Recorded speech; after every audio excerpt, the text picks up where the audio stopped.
Привет, меня зовут Данил Толстый, я фитнес-наставник и помогаю девочкам похудеть. Сегодня я тебе расскажу, как накачать красивый пресс. А для тех, кто досмотрит до конца, будет подарок в виде комплексной тренировки на пресс на всю неделю. И мышцы, которые мы качаем на тренировке, это преимущественно прямая мышца с живота и косые внешние и наружные мышцы. Функция прямой мышцы живота – это сгибание корпуса при фиксированном нижнем положении, то есть прямая мышца крепится к грудине и крепится к лобковой кости. Чтобы она росла, эти два края нужно сократить между собой. При фиксированном корпусе прямая мышца живота будет подтягивать таз к груди. Если мы при фиксированном корпусе выполняем сгибание бедра, допустим, это может быть в тренажере, либо на турнике, на брусьях, и длина между лобковой костью и грудиной не меняется, то прямая мышца живота не включается в работу. Она будет работать статично, без динамики. В статике мышцы не гипертрофируются, они становятся сильнее, то есть ты их не накачаешь. Когда мы выполняем диагональные скручивания, у нас работает косая наружная и косая внутренняя диагонально.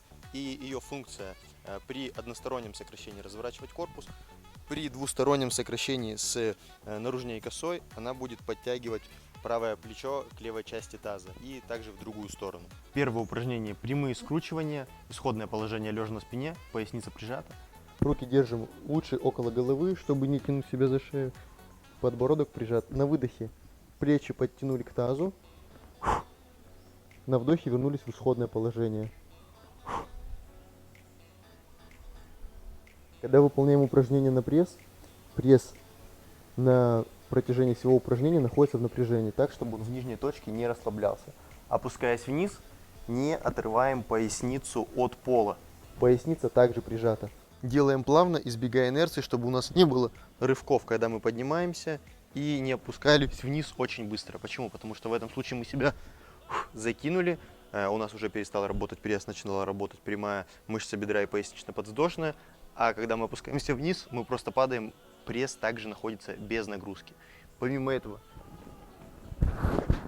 не тянем себя за голову.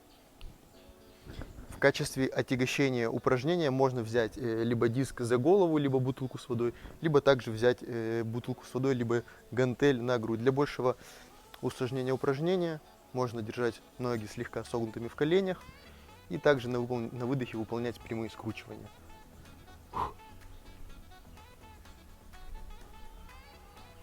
Второе упражнение – диагональные скручивания.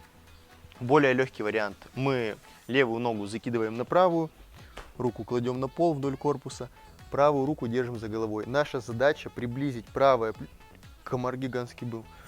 плечо к левой части бедра. На выдохе скрутились, на вдохе вернулись в исходное положение. Старайтесь, чтобы это не было так, что вы просто двигаете рукой. Выдох наверх, на вдохе вернулись в исходное положение. То есть у нас не только вперед, но еще и в диагональ. Для того, чтобы сделать упражнение сложнее, можно делать одновременно с ногой. И для еще большего усложнения упражнения выпрямили ногу, выпрямили руку и на выдохе сделали такое же движение.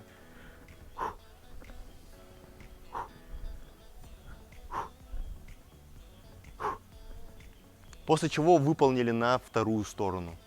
Этими двумя упражнениями мы поработали на прямую мышцу живота, на косую внешнюю в динамике. И теперь сделаем упражнение планку в статике, для того, чтобы наш пресс поработал еще и в статике. Исходное положение в упоре на предплечьях. Локтевой сустав находится под плечевым, ноги на носок. Напрягли пресс, заняли исходное положение. На протяжении всего упражнения не расслабляем пресс. Какие могут быть основные ошибки? Первое – это чрезмерное уведение локтя вперед. Второе – чрезмерное запрокидывание таза наверх. И чрезмерный прогиб в поясничном отделе. В таком случае у нас сильно перегружается поясничный отдел и расслабляется прямая мышца живота. Поэтому пресс держим в напряжении. Поясничный отдел слегка сглажен, округлен. И также округлен грудной отдел. Выполняем упражнение для начала по 20 секунд и постепенно увеличиваем интенсивность. Если делать тяжело, то же самое можно сделать с колен. Так будет гораздо легче.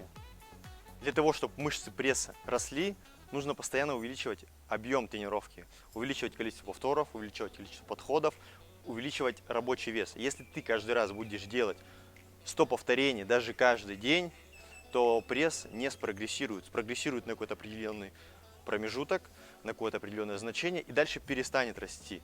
Поэтому нужно постоянно увеличивать. Это то же самое, как если ты каждый день будешь повторять по 100 английских слов. От того, что ты будешь повторять каждый день, твой словарный запас в английском языке не увеличится. То же самое и с мышцами пресса. Увеличивай количество слов в английском языке, также и здесь увеличивай объем тренировки. Обязательно включи эти упражнения в свою тренировку пресса, делай его правильно, не забывай о том, что красивый пресс – это не только прямая мышца живота, но и сниженный процент подкожного жира, так как пресс есть абсолютно у всех, он есть у всех анатомически. И забирай бесплатную тренировку на прямую мышцу живота и на косые мышцы живота, на все мышцы живота в закрепленном комментарии под описанием.